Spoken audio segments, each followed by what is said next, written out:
Hi everyone, welcome to Cram for Chem, where I help you study as much chemistry as possible in a short amount of time. In this video, let's talk about 5 foundational skills you'll need to be successful in any high school or college chemistry class. The first 2 skills are lab-based. They include identifying commonly used glassware and reading measurements with precision. The other 3 skills have to do with mathematical calculations. These include being able to report answers with the correct number of significant figures, knowing how to do dimensional analysis, and understanding scientific notation. Let's start with the lab-based skills. We'll start with identifying glassware and knowing what they are used for.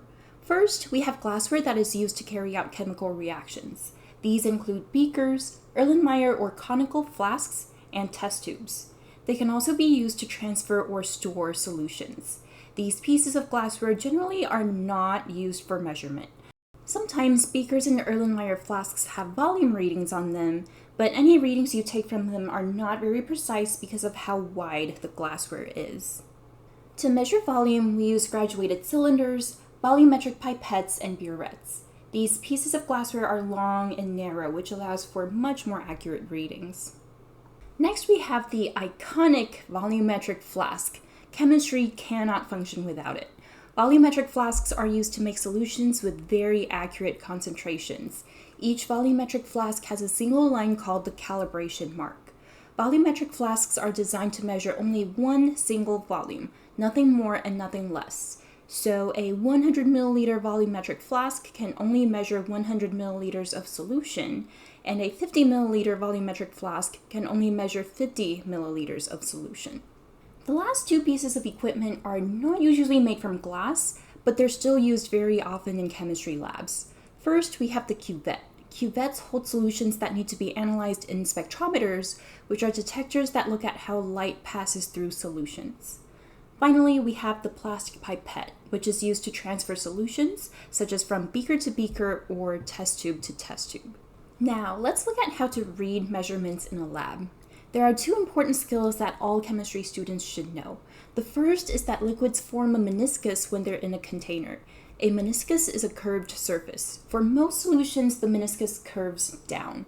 When you're reading the volume, make sure you're eye level with the meniscus and you read the bottom of the curve. After you read a measurement, you want to record it with the right amount of precision or the right number of place values. The key is to always estimate one place value past the smallest increment. Let me give you an example for how to read measurements with precision. If I use the ruler below to measure this orange bar, the smallest increment on the ruler is centimeters. However, I wouldn't just record my measurement as 2 centimeters or 3 centimeters because I can see that the length of the orange bar is somewhere in between. What I want to do is record one more decimal place, so 2.8 centimeters. This is a much more precise measurement. I also don't want to record too many decimal places. If I said 2.754 centimeters, that's too much of a stretch because this ruler is not that precise. Now, if the orange bar fell directly on top of one of the markings, like this, you still want to include that extra decimal place. I would record this as 3.0 centimeters to show that the length is exactly 3 centimeters. Keep this 0 in mind. It's important for the next section. Let's talk about some math skills in chemistry. The first is significant figures. Remember this important 0? This 0 was recorded because it has meaning. It shows that the orange bar is exactly 3 centimeters, not just approximately 3 centimeters. These digits that have meaning are called significant figures. So which digits are significant? Any non-zero digits are significant. In 1.25, all 3 digits are significant, so we say that this number has 3 significant figures. Sandwiched zeros are significant. In 2.008, there are 4 significant figures. If there's a decimal involved, then all trailing zeros or ending zeros are significant. 500 with a decimal place has 3 significant figures, and 3.0 has 2 significant figures. And which digits are not significant? If there's no decimal, then trailing zeros are not significant. 650 without a decimal has 2 significant figures. Leading zeros are never significant. In 0.004, there's only 1 significant figure. Significant figures are going to affect your math because they tell you how to round your answers. First, let's look at addition and subtraction. Among the numbers you are adding or subtracting, identify the one with least decimal places. This is how many decimal places your answer should have. Let's look at this example.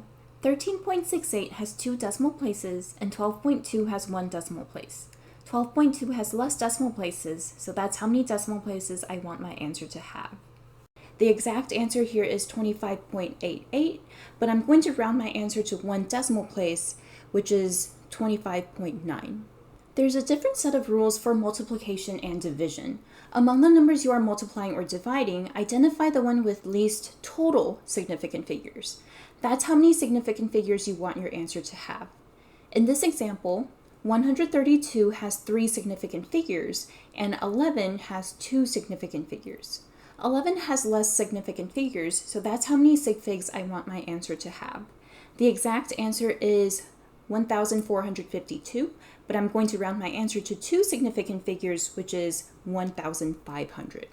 Now let's move on to dimensional analysis, which is unit conversion.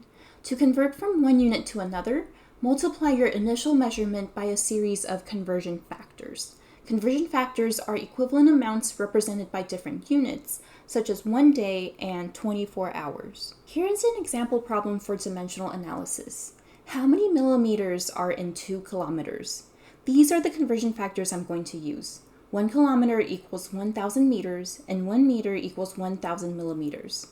All dimensional analysis problems follow the same pattern. You start with the measurement that is given to you in the question. In this case, that's 2 kilometers.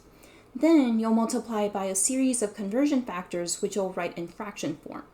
After the 2 kilometers, I'm going to write the first conversion factor as 1,000 meters over 1 kilometer. There's a key to arranging your conversion factors. Make sure that whatever unit you start with, you put that unit on the bottom in the next step. Now the kilometers can cancel because I have kilometers on the top and on the bottom. Then you repeat the process. I have meters as my unit now, so I'm going to put meters on the bottom of the next step. Here, I'll use my other conversion factor, which is 1,000 millimeters over 1 meter. Now meters can cancel. This leaves me with millimeters as my unit, which is what the question is asking for. Finally, you'll solve the fraction multiplication, and the answer here is 2 million millimeters. To help you do dimensional analysis, you'll also want to know some common SI prefixes. These prefixes, such as kilo and milli, come before a unit of measurement, like meters and grams. These prefixes represent powers of 10. For example, here are 3 of the most common SI prefixes you'll see. Kilo stands for 10 to the 3rd power, or 1,000. Centi stands for 10 to the negative 2nd power. Milli stands for 10 to the negative 3rd power. You might want to pause the video here and look at these examples. SI prefixes tie in to the last skill I'm going to talk about, which is scientific notation. Scientific notation is the method of writing very large or very small numbers in a compact form. There are 2 parts to scientific notation. The first part is a number between 1 and 10, not including 10. And the second part is the power of 10. If the power is positive, you have a big number. Move the decimal to the right. If the power is negative, you have a small number. Move the decimal to the left. Here are some examples. In this example, the power of 10 is positive 3, which means you move your decimal to the right 3 times. So 5.78 times 10 to the 3rd power is 5,780. In this example, the power of 10 is negative 4, which means this is a small number and you move your decimal to the left 4 times. So 1.5 times 10 to the negative 4th power is 0.00015. I hope this video was helpful. If it was, please subscribe for more Chem Cram videos or in-depth videos. Thank you so much for watching.